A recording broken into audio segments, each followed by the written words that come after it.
Dacă n-ai fi măritat și n-ai avea nici copil,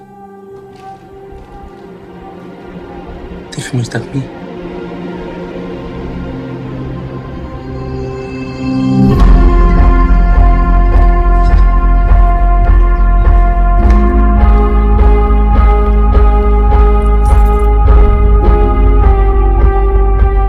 Ce faci tu în scena asta, Cristina?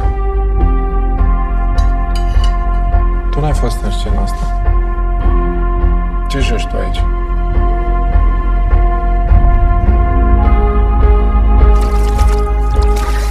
Aici câștigă cine vreau eu. Pierde cine vreau eu. Toată lumea face cum vreau eu. Cariera ta ți-o fac eu. Cariera ta ți-o fac eu.